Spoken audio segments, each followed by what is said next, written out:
And to Bernd Carsten Stahl to talk about ethics and the future internet. Yes, yeah, I'm here. I'm hiding here.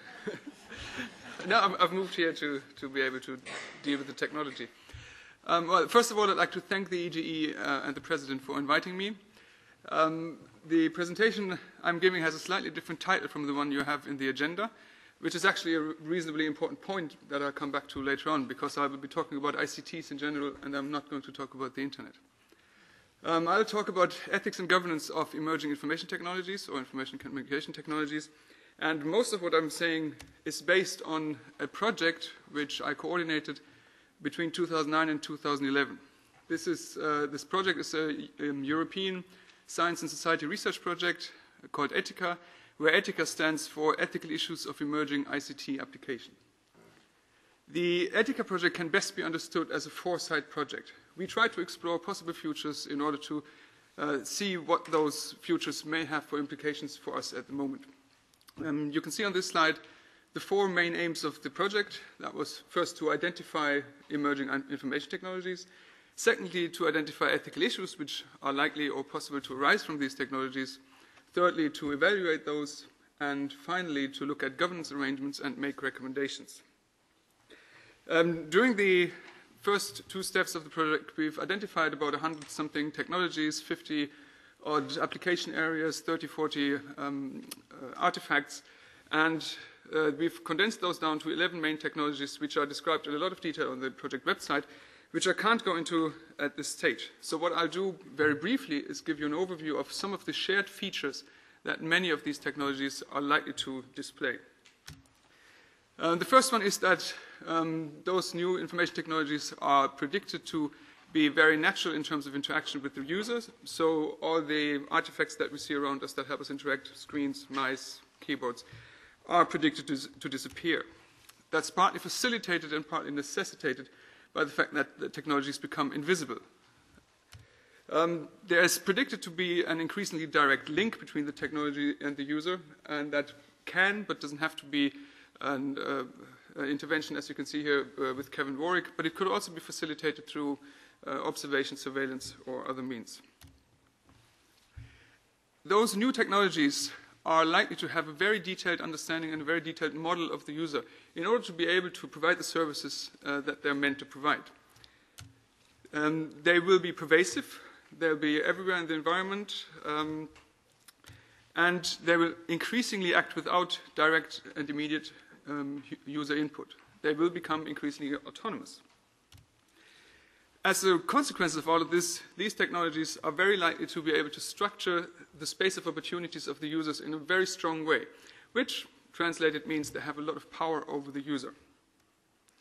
And finally, and all of this, just to make clear what I'm saying here, these are visions of those technologies that you can find in different discourses about technologies. So I'm not predicting the future, I don't know what the future is, but this is what people who know more about technologies, information technologies, say about them. So the final point here is that these technologies are predicted to be delivered through market mechanisms. Markets will ensure that the optimal allocation of resources and technologies will be achieved. Now, if you look at this, many of these issues give rise to ethical considerations in their own right. I will not go into those now, but what I'll do is I'll again draw on some of the findings of the ETICA project. And what we did in the project was, instead of looking at the overall shared features, we looked at each of the individual technologies and tried to find out what ethical issues they are likely to raise. And again, I lack the time to tell you in detail about this. This is a picture of the first step of our ethical analysis, where we did a bibliographical analysis to map the proximity of different concepts in the discourse around ethics and technology. That was one of our first steps in the ethical analysis. So what I'll do now is I'll again talk you through some of the shared ethical features of those different technologies. And very broadly, you can distinguish between two types of ethical issues. One are well-discussed, well-established ethical issues, and the other are less established and less well-discussed ones. Among the well-discussed ones, the primary one is the one that we've been spending most time on today. That's the issue of privacy. Privacy is an issue now. There's a lot of regulation. We've had the data protection supervisor here. Privacy is going to continue to be an ethical issue. There's no big surprise in that. it is quite likely that privacy issues will take on new edges. So there'll be new types of data, for example, emotional data on the user. There'll be new quantities of data, and there'll be new ways of interlinking data. Security, we've also heard, is a significant issue which will continue to be there, as is trust, something that the ICT industry is quite worried about. The pervasive nature of those new technologies means that issues of liability will remain or become even more important than they are now. And digital divides also are issues which we currently think about, which are going to remain and probably be exacerbated. And just as a little aside here, the solution to digital divides clearly is not broadband. It may help, but it's not the simple solution. Well, these are well-discussed ethical issues, and we've said a lot about them today. There are also, I think, interesting ethical issues which are less widely discussed. And a core one of those is, what does this interaction with technologies do to our view of human beings, of ourselves? And that is a very complicated question which goes into philosophical anthropology, which has a lot of sub-questions. And a classical one that you can look at is the question of what's the difference between therapy and enhancement? Where does one stop? Where does the other one begin? It raises questions about what do we perceive to be normal? What are the capabilities and affordances of humans that we would expect them to have? Raises questions about mortality. On the one hand, you have slightly extreme views of transhumanists who think you can plug our brains into a computer and live forever. But even on a more immediate level, there are issues around digital inheritance. Who's going to have your Facebook account when you're dead, and so on. So overall, there are questions around identity. What does it mean to be human, which are of ethical importance, which are likely to be affected by technologies? As a consequence, there will also be changes in the way people interact with each other and in the way in which power relationships are constructed. There are lots of environmental issues which we are also starting to become aware of. And then there are those last two bits that I have in one go here, namely the question of what do those new technologies do to our way of living, to our cultures, to our collective self-understanding, to the way we interact as societies.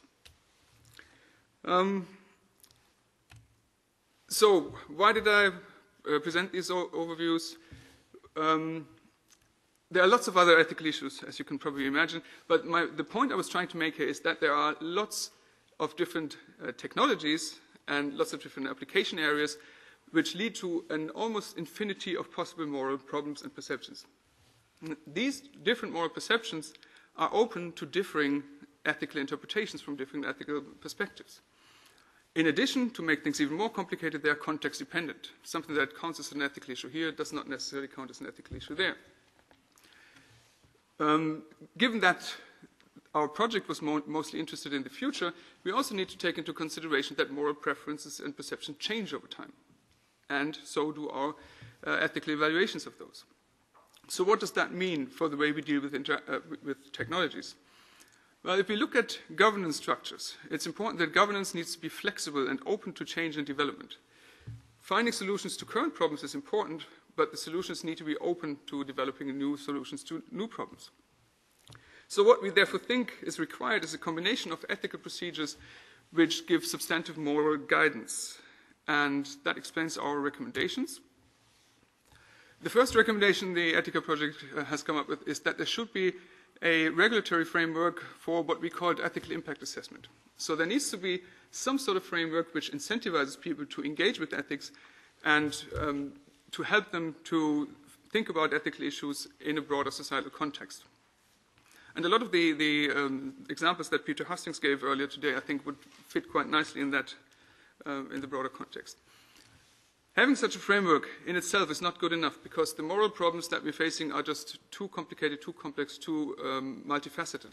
So what's additionally required is some way of people to understand what the problems are and what possible solutions and good practice are. And we've called this an ICT ethics observatory.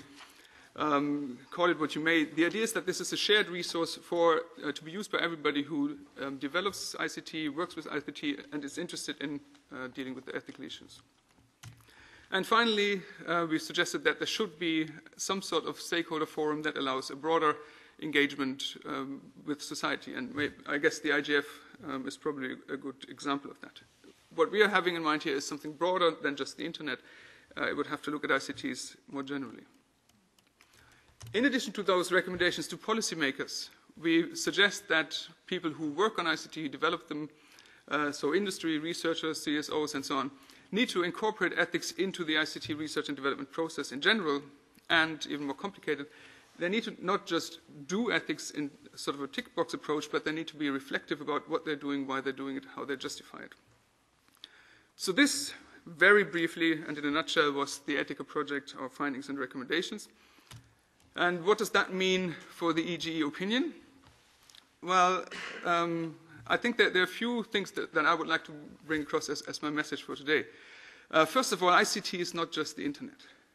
Now, we've spent a lot of time talking about the internet. The internet is a really important artifact, but ICT is a lot more.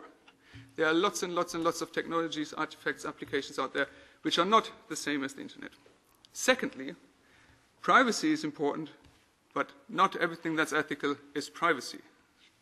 And I think if you look at the agenda for today, there's a very clear dominance of those two issues, the technology, internet, and privacy as the issue, both of which are important. I will not deny that.